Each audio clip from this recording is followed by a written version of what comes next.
think one of the most like important parts of, making sure that your marketing is working correctly.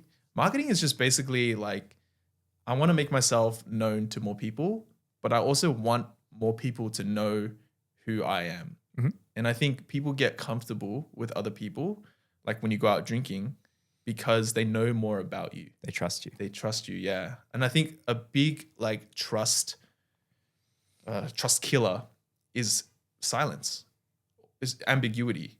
When people don't know about you, they don't know what you do, they don't know who endorses you I and don't says know good about things this. about I you. don't know about this person, Yeah, because exactly. they're not talking about who they are. Exactly. They're not talking about who they are and other people are not talking about them. Mm. That's what makes people not trust you and not buy from you. And I guess that's like one of the core things about marketing is just to make sure that your brand is known more to other people. Like, what are your brand values? Who is behind the brand? Like, you just need to speak out more and then just put your brand and yourself out into the world more. And then you can do that through content because you're writing your thoughts out on a specific topic and you're helping people. So they're engaging with you more. They kind of know how you think, they know how you talk, they know how you work through problems. So that way they trust you more. Because like, I get how Lawrence thinks. Yeah. I see how he solves this problem. Like, this actually makes sense. And he's doing it in a way that I can follow and understand. I kind of want to work with someone like that. Like, that sounds really, really cool. And then with also like with the reviews is all these people are saying all of these things about Lawrence. I feel like I know more about Lawrence now. I feel like I can trust Lawrence more now because I understand what it's like to work with him or his company, for example. So On your point of the trust killer, coming back to content strategy. Sorry, could I just can you bring that mic a bit closer back to you again? oh, sorry. Is it? Yep. Yep. No, all good.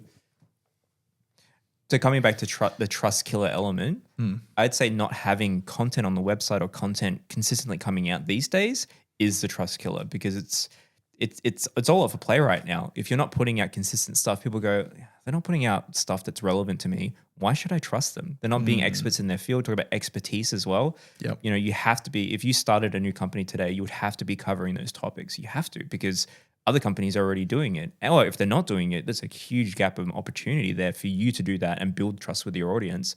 And whether they find you through speaking to you, getting drunk with you, or whether they find you on some awkward search where they went to Instagram and saw your post story and then they remembered you 2 weeks later and they Googled you and they saw you have a blog and it was an interesting blog and they're cycling through if they trust you or not constantly.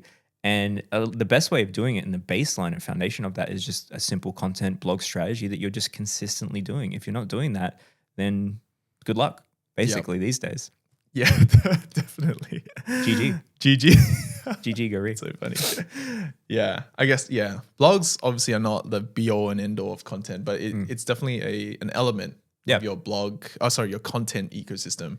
So it definitely like should be in there. Totally agree. Cool. So I did want to touch on quickly blog strategy. So if someone did want to start a blog up for their website, their business, where would you start and how would you coach them through the process? Like, what are the steps that you would take? So phase one is always, does the product have a strong offering, USP? Is it very clear about the messaging, what's to actually rank for? When clients come to us and they say, yeah, I want to rank for this, it's okay, we can engineer a strategy, particularly with blogs behind that, but is even that relevant to what you're trying to achieve? Because some services are I always think about law firms, they always have tons of specializations. Now you could build upon a particular niche that you're really good at, but then you have to decide as a business that you want to focus on the niche and you like that type of business coming to your website. Then if we get past that and say, yeah, we want to focus on family law, what's great these days is you've got a good start with AI. You can go through and just say, hey, build me a topical authority map on this basic topic. If this is for the layman, this is for someone with not a lot of SEO experience. And then it's going to tell you, hey, cover what is family law, cover the benefits, and go start filtering down. I would get that base layer of content up very, very quickly. It doesn't have to be Shakespeare. It doesn't have to be absolutely brilliant. But if it's author-led, it's expertise-led, you can get that going, especially getting, let's say, a lawyer to write that or fact check it. It's up on the website, and then you start seeing some traction coming through those blogs. Then you start building out the secondary content that's more of those supporting pages, which are long tail, the conversational and approach as well.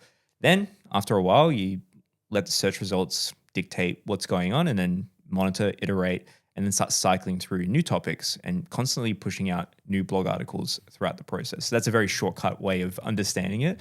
But the nuances behind that are hours and hours of keyword research. And like I talked about before, just going through those phases of cycling through tools to just come up with that keyword list and come up with that strategy. And ultimately just a really massive spreadsheet behind it that would fuel the entire thing.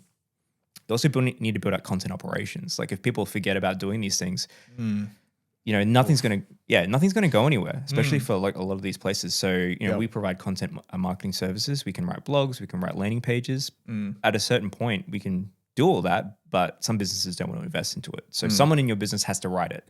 If you don't have that person, you're not going to get anywhere with it really. So we can come up with the strategy very easily. There's multiple actionable templates out there you can do, and you can even ask an AI tool, "Can you help me do this?" It's all very user driven these days. It's all very by the business they can do that, but you got to build in content operations actually as the fundamental part of it. You got to hire a content writer and be okay with paying them a couple grand a month to just write blogs or write landing pages and constantly tweak, and maybe look at SEO services as part of that as well. Yeah, definitely.